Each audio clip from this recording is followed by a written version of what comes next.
नमस्ते दोस्तों, मेरा नाम है शुभम और आपका स्वागत है हिस्ट्री ऑफ थिंग्स में। हिस्ट्री ऑफ थिंग्स में जैसा कि आप सभी लोग जानते हैं कि हम लोग कई सारे ऐसे लोगों का साक्षात्कार कर रहे हैं, इंटरव्यू कर रहे हैं जो लोग भारत देश के लिए कुछ अलग कुछ अनूठा कर रहे हैं। इसी कड़ी में आज हम लोग जुड़े हैं श्री ओमेंद्र रत्नू जी से।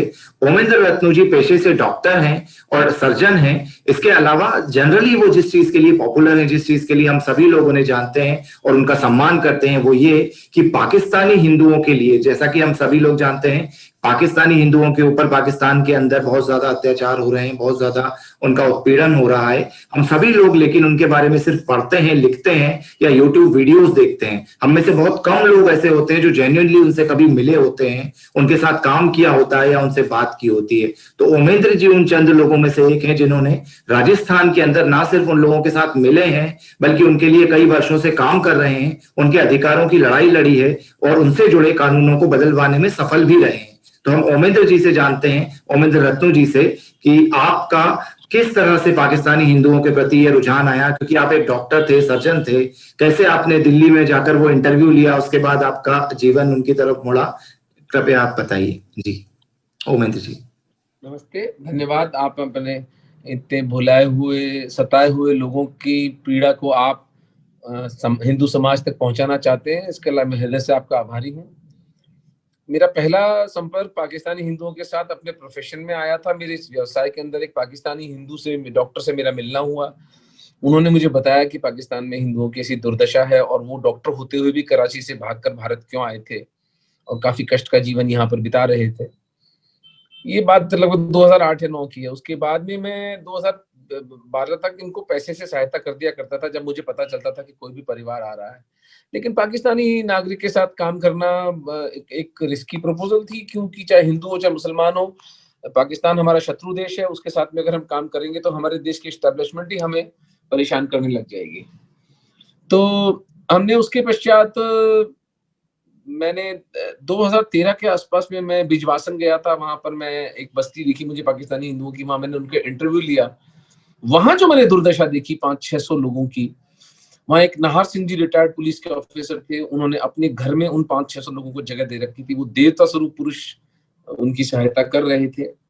मैं बहुत इससे प्रभावित हुआ। 2014 में मोदी जी ने इस बात को अपनी इलेक्शन मैनिफेस्टो में बीजेपी के डाला कि पाकिस्तानी हिंदुओं को भारत लाना हमारा नैसर्गिक कर्तव्य है, उनका नैसर्गिक अधिकार है। तो उसके बाद हम बिल्कुल स्वतंत्र हो गए, क्योंकि जब एक मेन स्ट्रीम पॉलिटिकल पार्टी इस बात को उठा लेती है तो फिर वो हमें खतरा नहीं रहता है कि कल को राज्य व्यवस्था हमें ही उठा के राष्ट्रीय सुरक्षा कानून के अंतर्गत अंदर कर देगी। तो उसके 2 साल के पश्चात, 2014 मोदी जी के आने के 2 साल के पश्चात, हमने निमित्त एकम नाम की अपनी संस्था, मैंने और जय ने शुरू की और हमने उसको एक एनजीओ के रूप में, एक सोसाइटी के रूप में, राजस्थान बेस्ड सोसाइटी के रूप में स्थापित किया था।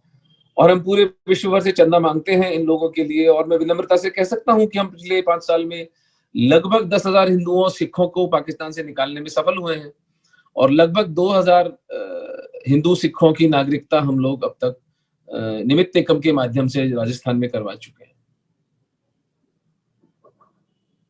जी तो मैं कुछ मतलब बहुत सारे व्यूअर्स हमारे ऐसे हैं जिन लोगों को अब तक वो जो कंडीशन ऑफ हिंदूज है वो नहीं पता।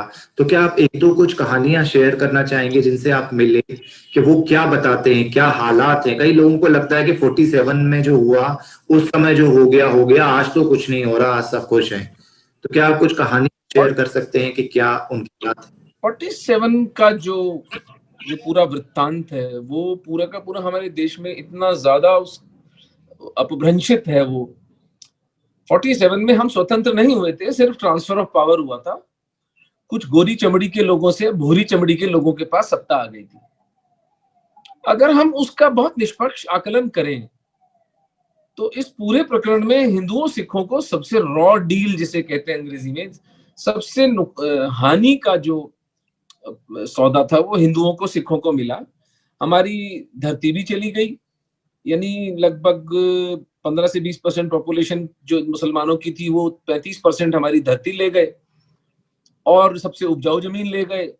हमारे पुरखों की जो जमीनें थी, मंदिर थे, जो हिंदू संस्कृति का केंद्र था, हमारा जो यूनिवर्सिटीज थी, कटास राज का मंदिर था, वो सब चला गया। इवन थारपार का डिस्ट्रिक्ट तो उस वक्त 70% आबादी हिंदुओं की थी। पता नहीं किस तर्क के तहत नेहरू और गांधी ने उसको पाकिस्तान को दिया। तो वो ट्रांसफर ऑफ पावर हुआ, मैं उसको स्वतंत्रता नहीं मानता।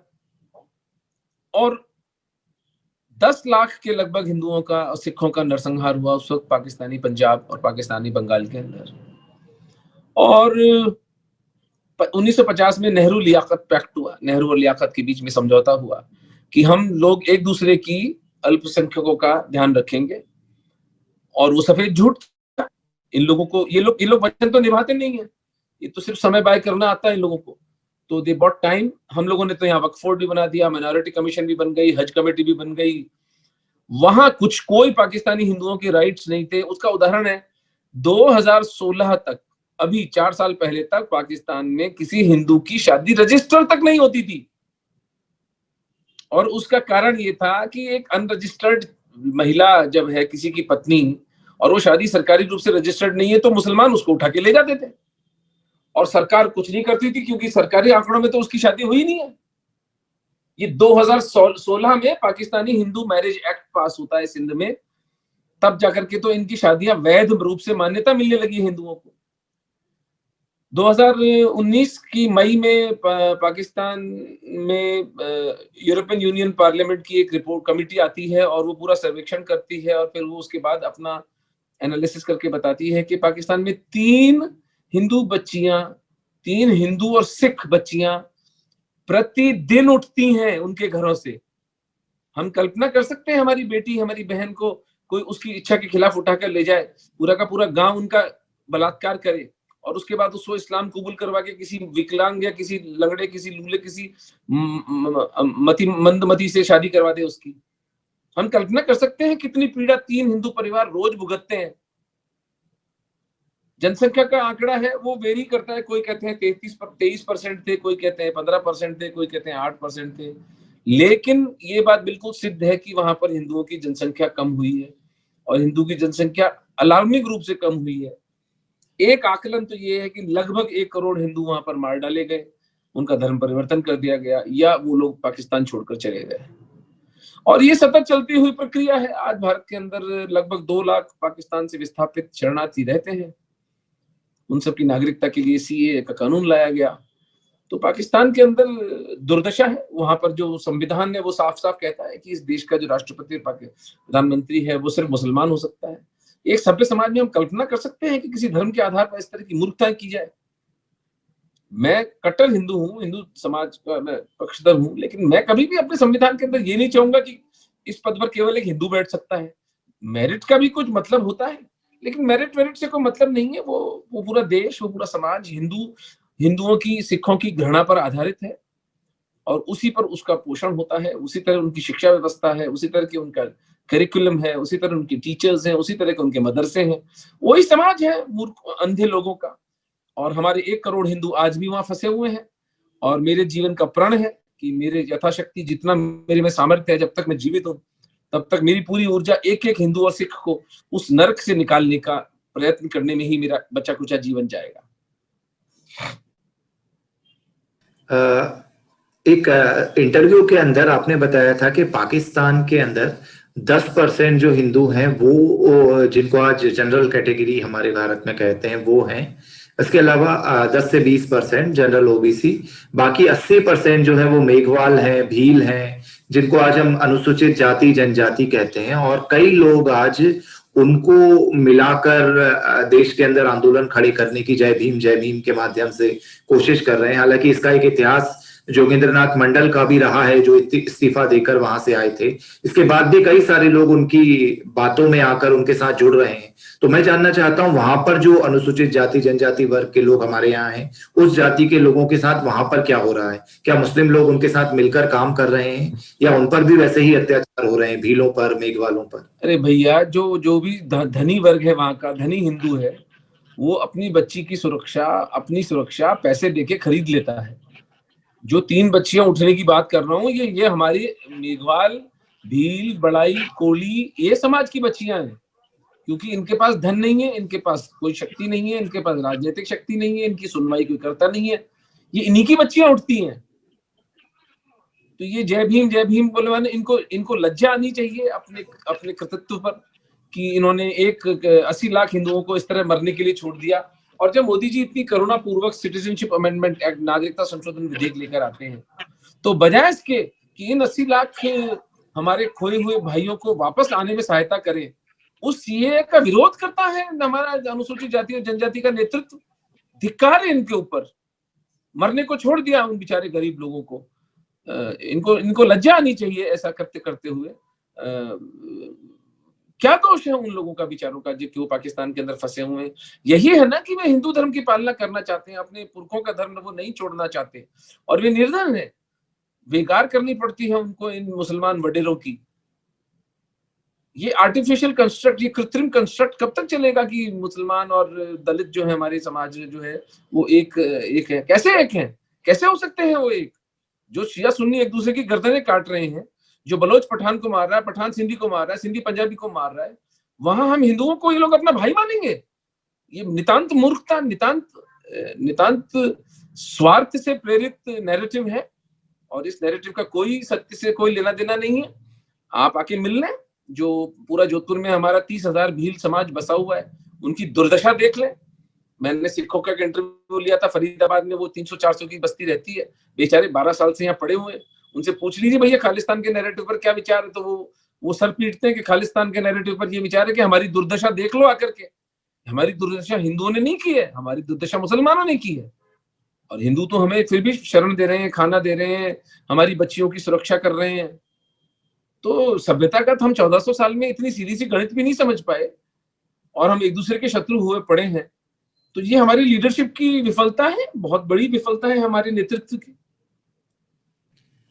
तो कई वर्षों से, मतलब 70 वर्ष आजादी के हो जाने के बाद भी कई सारे हिंदू जिन पर अत्याचार हो रहे थे, उनको मतलब रिलीजियस वीजा पर भारत आना पड़ता है ट्रेन में छुपकर, और उसके बाद वहां से इस तरह से रहना पड़ता है। और हमारी सरकारें जो पिछली थी वो ये बोलती थी कि आप यहाँ से वापस चले जाओ क्योंकि आप हमारे देश के नागरिक नहीं हो, इस बात से हमें कोई मतलब नहीं कि आपके साथ वहां क्या हो रहा है, वो आपका देश है, आप यहाँ से जाओ। तो इस तरह का एक वातावरण उन लोगों के साथ रहा।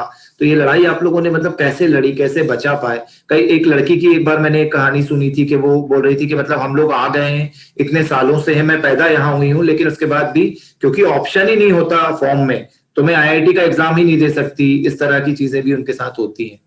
तो ये सब आपने कैसे इतने साल तक उनको बचा पाए? इसमें सबसे पहले जो आवश्यकता होती है ना इसमें शुभम, वो ये होती है कि जो ब्यूरोक्रेसी है उसका कोई हृदय नहीं होता है। ठीक है, इसलिए मुझे बड़ी हंसी आती है, दुख भी होता है। और जब लोग ब्यूरोक्रेसी को कहते हैं ब्यूरोक्रेसी काम नहीं करी, ब्यूरोक्रेसी ये नहीं करी, ब्यूरोक्रेसी सहिष्णु नहीं है। अरे भाई, ब्यूरोक्रेसी का हार्ट होता ही नहीं है, ब्यूरोक्रेसी के पास केवल बुद्धि होती है। आप उसकी तर्क बुद्धि के साथ, अपने पेपर्स के साथ, अपने राइट डेटा डॉक्यूमेंट्स के साथ जाएंगे तो ब्यूरोक्रेसी आपकी सहायता करेगी। आप व्यर्थ की सिर फुटअव्वल करेंगे, आप रिटॉरिक चलाएंगे, आप भावावेश में आकर उनके जाके बैठ करके रोना धोना मचाएंगे, तो कोई ब्यूरोक्रेट फिसलने वाला नहीं है। उसको आप फुसला नहीं सकते कि वो आप उससे वो करवा ले। हमारा आरंभ से एक चीज पर आग्रह रहा कि हम डॉक्यूमेंटेशन पूरा करेंगे। तो हमने टीम, मेरी जो संस्था की जितनी लोगों की हम लोग सैलरीज देते हैं, 3 लोग जयपुर में, 3 लोग जोधपुर में, एक अहमदाबाद जिसको हम कर्णावती कहते हैं, दिल्ली में और रायपुर तक में, वहां पर हमने लोगों को सैलरीज पर बिठा रखा है कि जैसे जैसे पाकिस्तानी हिंदू तुम्हारे संपर्क में आते जाएं, उनके पेपर्स को नत्थी करके उसकी एक ढंग से एक इंटरनेट पर फाइल अपलोड करके रेलेवेंट डॉक्यूमेंट्स इकट्ठे करना शुरू करो। फिर जब हम कलेक्टर जयपुर के पास में गए कि आपको जब भारत सरकार ने ये आदेश दिया हुआ है कि आप नागरिकता दे सकते हैं, मोदी जी के आने के बाद 2016 में राजनाथ सिंह जी जब गृह मंत्री थे तो उन्होंने नोटिफिकेशन निकाला कि जयपुर, जोधपुर और जैसलमेर के कलेक्टर्स अगर पेपर्स उनको संतुष्ट करते हैं तो वे नागरिकता प्रदान कर सकते हैं। तो हमने बहुत विनम्रता पूर्वक जयपुर के कलेक्टर से आग्रह किया कि सर ये शुभ काम आपके हाथों से होना चाहिए। उनको बात समझ में आ गई, उन्होंने कर दिया। कई बार मैं देखता हूं हमारे पाकिस्तानी हिंदुओं के विषय पर एक्टिविज्म करने वाले लोग कई बार जाकर के कहते पुलिस प्रशासन हमारे विरुद्ध में। अरे पुलिस प्रशासन को क्या पड़ी है भैया आपसे विरोध में होने की? मैं इतने वर्षों में, 10 वर्षों में, मेरे को तो किसी पुलिस वाले ने कभी ऊंची आवाज में बात नहीं करते, बेचारे इतने प्रेम से बात करते हैं। डॉक्टर साहब, आप अपना समय निकाल कर इन लोगों की मदद कर रहे हैं, आप बताइए हम कैसे मदद करें? हमारे बस हम कानूनन रूप से मदद कर सकते हैं, हम और कोई मदद नहीं कर सकते। तो आप ये तो नहीं अपेक्षा कर सकते ना ब्यूरोक्रेसी से कि आप गैर कानूनी काम करवा लेंगे उनसे। तो हम लोगों का मेन थ्रस्ट ये रहा। दूसरा, मैं चूंकि चिकित्सक हूं तो मैं शुरू से एक बात, मेरे पास एक टीम रही डॉक्टर्स की, ऑन्कोलॉजिस्ट, कार्डियोलॉजिस्ट, गायनेकोलॉजिस्ट, ऑप्थेल्मोलॉजिस्ट, मैं खुद एक ENT सर्जन हूँ। हम लोगों ने फ्री मेडिकल ट्रीटमेंट हर पाकिस्तानी हिंदू को दिया। और इस विषय पर मैंने प्रचार सब जब लोगों से सब लोगों ने मुझे अपना धर्मांश दिया, अपने डोनेशंस दिए, पूरे ग्लोबल हिंदूज ने मेरे को सहायता करी इसके ऊपर, और मुझे प्लेटफॉर्म्स दिए बोलने के लिए, जैसे आप दे रहे हैं। तो इस विषय को हम लोगों ने जागृत किया, और मैं संघ का और विश्व हिंदू परिषद का और बीजेपी के शीर्ष नेतृत्व का हृदय से आभार प्रकट करता हूं कि उन्होंने इस पीड़ा को समझा, सुना और इन भुलाए हुए विस्मृत लोगों की सहायता करी।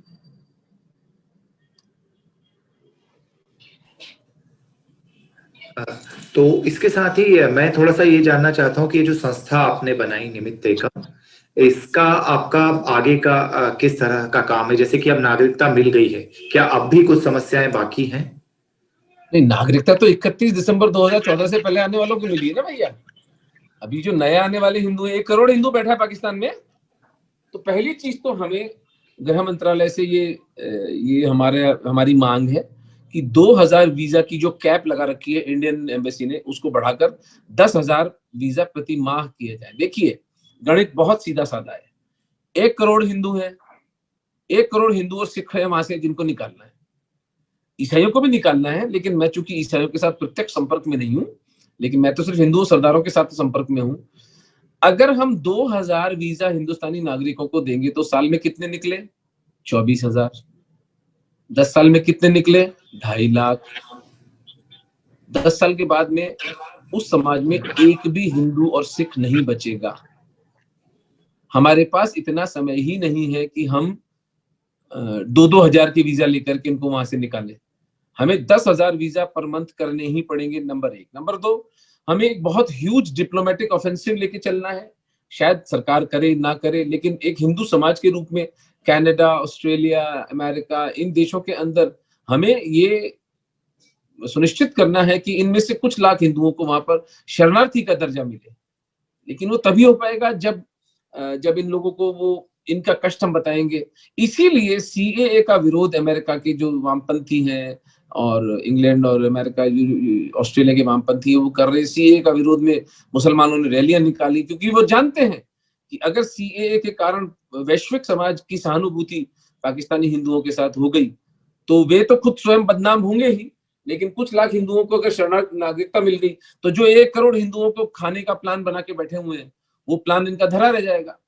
तो 2 मुख्य काम हमें करने हैं, नंबर ऑफ वीजाज बढ़ाने हैं, और इन 3 देशों के अंदर, मुख्यतः US, अमेरिका और कनाडा के अंदर, और UK, अमेरिका और कनाडा और यूरोप के अंदर इनको शरणार्थियों को, जितना हम पाकिस्तानी के हिंदुओं को निकाल के बसा सकें। अगर अफगान शरणार्थियों को शरण मिल सकती है, अगर पाकिस्तानी मुसलमानों को शरण मिल सकती है, अगर सीरियन मुसलमानों को शरण मिल सकती है, तो पाकिस्तानी हिंदुओं ने किसी का क्या बिगाड़ा है? ये भी उतने ही व्यथित और उतने ही दुखी है। लेकिन हमारी लीडरशिप को ये विषय बहुत जोर से, बहुत प्रगाढ़ता से और सही डॉक्यूमेंटेशन करके, सही रिसर्च करके इस विषय को अंतरराष्ट्रीय प्लेटफॉर्म्स पर उठाना होगा। वो नहीं उठाएंगे तो हम तो अपना प्रयास कर ही रहे हैं। जी, ये बात आपने बिल्कुल सही कही कि जब कनाडा सिखों के राइट्स को लेकर खालिस्तान को फंड कर सकता है और यहाँ पर आम आदमी को फंड, और अभी किसान आंदोलन में हमने देखा, तो फिर जब उन्हीं सिखों के ऊपर जेन्युइनली पाकिस्तान में इतना अत्याचार हो रहा है, उनका करतार के ऊपर वो सब हो रहा है, उसके बारे में कनाडा क्यों नहीं बोलता और उनको नागरिकता क्यों नहीं देता, जबकि उनकी लैंड इंडिया से 5 टाइम्स ज्यादा है? तो कनाडा को उनके बारे में भी आवाज उठानी चाहिए। अफगानिस्तान बात कह रहा था कि अभी जब अफगानिस्तान में सिखों का नरसंहार हुआ अभी 3 महीने पहले, सिखों को मार डाला गया, 800 सिख बचे हैं वहां पर। तो उन सबको भारत ने अपने यहाँ पे शरण दी, उनको बुलाया। शरण देना गलत शब्द है, उनको सम्मान यहाँ पर बुलाया गया। अमेरिका में एक रिपब्लिकन सेनेटर थे, शायद डेमोक्रेटिक थे, ध्यान नहीं मुझे, उन्होंने कहा कि हम अमेरिका में इनको रिफ्यूजीज की तरह लेंगे। तो मैंने कहा भाई अफगानिस्तान के 800 रेफ्यूजीज को आप ले लोगे, ये जो 1 करोड़ पाकिस्तान में हिंदू सिख बैठे हैं, इन्होंने आपका क्या बिगाड़ा है? कुछ लाख इनमें से भी ले लो, या आप ये प्रतीक्षा कर रहे हो कि ये भी 800 बच्चे तब हम नागरिकता दें इनको? तो ये पूरा एक ग्लोबल प्रोपेगेंडा के तहत ये लोग काम करते हैं, और क्योंकि पर हम काउंटर नहीं करते ना, प्रॉब्लम तो हमारी Exactly. है कि हम और हमारे खुद के हिंदू दुश्मन है। यहाँ की राजस्थान की कांग्रेस सरकार ने सीए के खिलाफ प्रस्ताव पारित किया, इनको डूब के मर जाना चाहिए लज्जा से। पंजाब का जो अमरिंदर सिंह है, मैं उनको अच्छा आदमी मना करता था, मैं सोचा भी करता था कि अगर कांग्रेस इनको प्राइम मिनिस्टर बना देगी तो शायद मैं कांग्रेस को वोट भी दे दूंगा, लेकिन उस आदमी ने तो वहां पर और भी निर्लज्जता करी कि पाकिस्तान सबसे पहले सीएए के खिलाफ के विरोध में पंजाब असेंबली में प्रस्ताव पारित हुआ। इनको डूब के मर नहीं जाना चाहिए शर्म से? जब ननकाना साहब की जो मुख्य ग्रंथी है मोहन सिंह, उसकी बेटी है क्या नाम था उसका, बलबीर कौर या सब कुछ नाम था उसका, जसविंदर कौर ऐसा कुछ, उसको आयशा बना डाला। जब 2000 लोगों मुसलमानों की भीड़ ननकाना साहिब पर हमला करती है और कहते हैं इसको गुलाम मुस्तफा नगर बनाएंगे हम, और ये यहाँ पर बैठकर जो एक सहिष्णुतापूर्ण एक कानून लाए मोदी जी और अमित शाह जी, इनको श्राप नहीं लगेगा उन बच्चियों का कि उस इतने करुणापूर्ण कानून का जो उनके लिए एक अंतिम आशा की किरण थी, उसके खिलाफ ये लोग पूरी दुनिया में जो कर रहे हैं, मुसलमान जो कर रहा है वो तो कर रहा है, लेकिन ये मेरे अपने लोग क्या कर रहे हैं? Opposition just for the sake of opposition, ये लोग मतलब सिर्फ सत्ता में बैठी पार्टी। नो, ऐसा नहीं है भाई, देयर आर कॉन्सिक्वेंसेस। उस ऑपोजिशन के कॉन्सिक्वेंसेस है ना। आप अगर सेक ऑफ अपोजिशन करते हैं तो करिए, कोई इकोनॉमिक रिफॉर्म है, ये है वो है, यहां तो प्रत्यक्ष लोग मर रहे हैं। यूरोपियन यूनियन पार्लियामेंट की रिपोर्ट है, स्वयं पाकिस्तानी ह्यूमन राइट कमीशन कह रहा है कि भाई हाँ, पाकिस्तान में हिंदुओं की दुर्दशा है, और आप दरवाजा बंद कर रहे हैं उनके ऊपर। आप होते कौन है दरवाजा बंद करने वाले उनके ऊपर? उनके बाप का घर है ये, वो आएंगे यहाँ पर, उनके पुरखों का घर है ये। सोडा राजपूत, मेघवाल, भील, बड़ाई, कोली, जन्मों जन्मों से ये धरती उनकी है। हम होते कौन है उन्हें नागरिकता देने न देने वाले? ये तो बिना बात के चौधरी बने हुए हैं। इनको लज्जा आनी चाहिए इस व्यवहार पर अपने। इन्हीं लोगों के नाम पर ये लोग पॉलिटिक्स कर रहे हैं इतने सालों से, और उन्हीं लोगों के अधिकारों के नाम पर आज मना कर रहे हैं। भाड़ में चाहे पॉलिटिक्स ऐसी जो एक बच्ची का शील नहीं बचा सकती, जो एक सताए हुए हिंदू का जीवन नहीं बचा सकती, आग लगा दो ऐसी पॉलिटिक्स को। क्या करें ऐसी पॉलिटिक्स का? भाड़ में जाए ऐसी पॉलिटिक्स। जी, तो जैसा कि आपने बताया कि पाकिस्तान के अंदर, बांग्लादेश के अंदर इतना सब कुछ हो रहा है, अफगानिस्तान के अंदर इतना सब कुछ हो रहा है, तो उस पर से वो लोग तो आंखें मूंदे ही हुए हैं जो उन देशों में ये सब कर रहे हैं। वर्ल्ड भी आंखें मूंदे हुए। हमारे देश के कुछ लोग भी ना सिर्फ सीएए कानून का विरोध कर रहे हैं, बल्कि इन सब लोगों के खिलाफ भी आंखें बंद कर बैठे हुए हैं। आंखें बंद कर ना सिर्फ बैठे हुए हैं, बल्कि कुछ लोग तो उन लोगों का समर्थन तक कर रहे हैं जो लोग इन लोगों के ऊपर अत्याचार कर रहे हैं, just because of their vote bank politics. तो इस तरह की डर्टी पॉलिटिक्स इस देश के अंदर बंद होनी चाहिए। तो मैं ओमेंद्र जी का बहुत बहुत धन्यवाद करता हूं कि उन्होंने अपना कीमती समय हम लोगों को आज यहाँ दिया और इतनी जरूरी चीजें, बातें हम लोगों को बताई। तो सभी व्यूअर्स से मैं अपेक्षा करूंगा कि एक धर्मांश नाम की चीज इन्होंने शुरू की है, जिस तरह से कई धर्मों में होता है, जैसे इस्लाम में जकात होता है, उस तरह से एक धर्मांश नाम का एक शब्द मैंने मतलब पहली बार ओमेंद्र जी के ही मुंह से सुना था। तो आप लोगों को कहना चाहूंगा, वो कहते हैं कि एक हिंदू 1 करोड़ दे, इसकी जगह 1 करोड़ हिंदू 100 रुपए भी दे, तो वो ज्यादा। बिल्कुल आपने बात पकड़ ली, बहुत सुंदर, बहुत सुंदर। यदि 100 रुपए प्रति माह देने से बात बन जाएगी जी। तो बहुत बड़ा कुछ अमाउंट देने की जरूरत नहीं, बहुत सारे लोग मिलकर यदि अपने धर्म को सपोर्ट करने के लिए ऐसी संस्थाओं का सपोर्ट करेंगे, तो जो लोग जेन्युइनली इस तरह के इस कॉज के लिए काम कर रहे हैं वो कुछ कर पाएंगे समाज के लिए, देश के लिए। तो आप लोग निमित्त एकम के बारे में सर्च जरूर करें गूगल पर, उनकी वेबसाइट है, उनका काफी सारा वहां पर डिटेल है। उसमें आप लोगों के दिल से यदि ये भावना निकलती है पाकिस्तानी हिंदुओं के लिए, तो वहां जेन्युइनली जाकर सपोर्ट करें। ओमेंद्र जी के और भी काफी सारे वीडियोज आपको यूट्यूब पर मिलेंगे, उनके आर्टिकल्स टाइप की बहुत सारी चीजें मिलेंगी। वो एक कवि भी हैं जिसको हम लोगों ने इस इंटरव्यू के अंदर नहीं खोला इस पहलू को, क्योंकि ये इंटरव्यू एक दूसरे विषय पर था, तो अगली बार कभी हम इस विषय में भी बात करेंगे। तो अंत अवश्य आपसे एक लास्ट वर्ड्स के रूप में सुनना चाहूंगा। एक आपने कविता भी शायद लिखी थी एक हिंदू बेटी के ऊपर, यदि वो सुना सके तो, जो एक आपने हाँ, उसको इंटरव्यू में सुनाई। वो एक कविता थी, उसको फिर मैंने लयबद्ध भी किया। उसको मैं खुद एक कंपोजर भी हूँ, तो जी मैंने जी गाया भी उसको, और फिर उसके ऊपर वीडियो भी बनाया। मैं चाहता था कि वो वीडियो अगर आप शेयर करें, मैं लिंक दे दूंगा आपको, उसको जी अपने जी, चैनल पर आप जरूर चलाएं। मैं डिस्क्रिप्शन में वो वीडियो शेयर कर दूंगा, इस वीडियो का लिंक, सभी लोग आप लोग उस पर जाकर उसे जरूर देखें। तो अंतिम वर्ड्स आपके हमारे व्यूअर्स के लिए आज के इंटरव्यू के। प्राणों का बंधन तू हृदय का स्पंदन, सांसों की वीणा परम का अभिनंदन, निर्दोष तेरा अस्तित्व रहे, स्थाई तेरा सतीत्व रहे, क्या करूं कैसे करूं, तुझे लेके कहीं खो जाऊं, तेरा आंचल जहां आबाद रहे, वो धरती कहां से लाऊं, तेरा आंचल जहां आबाद रहे, वो धरती कहां से लाऊं। एक पाकिस्तानी हिंदू बाप के मन की पीड़ा मैंने इन शब्दों में व्यक्त करने का प्रयास किया है। पीड़ा तो क्या व्यक्त कर पाऊंगा, जिस पर बीतती है उसे ही पता चलता है, लेकिन कवि तो एक प्रयास ही कर सकता है अपनी कला के माध्यम से उस बात को उठाने का। आप सब हिंदू सहोदरों से, सिख साहिबान से सबसे निवेदन है, 100 रुपए महीने का धर्मांश दें। अपने मित्रों, अपने परिवारजनों, अपने कोलीग्स, जिससे संपर्क में आते हैं, सबको कन्विंस करें कि 100 रुपए महीने देना है, एक कॉफी का खर्चा है, उतना देना है बस। और दूसरा ये कि इस विषय को प्रगाढ़ता से अपने समाज में उठाएं। पाकिस्तान के हिंदुओं ने कोई गाय नहीं मारी किसी की, पाकिस्तान के हिंदुओं ने किसी का कुछ बिगाड़ा नहीं है कि उन 1 करोड़ निरपराध हिंदुओं सरदारों को हमने वहां मरने के लिए छोड़ दिया। समय आ गया है कि 70 साल पुरानी इस भूल को हम सही कर उन निरपराध, इतने प्यारे, सच्चे, सीधे सच्चे लोगों को हम भारत में ससम्मान लेकर आए और उन्हें एक अवसर ससम्मान और एक आर्थिक रूप से संपन्न जीवन जीने का एक अवसर दें। आपने इतने प्रेम से मेरी बात सुनी, उसके लिए बहुत आभार, धन्यवाद। बहुत बहुत धन्यवाद उमेंद्र जी। आशा है हमारे जय श्री राम। बहुत कुछ सीखेंगे और पाकिस्तानी हिंदुओं के लिए कुछ जरूर अवश्य करने का प्रयास करेंगे। जय श्री राम।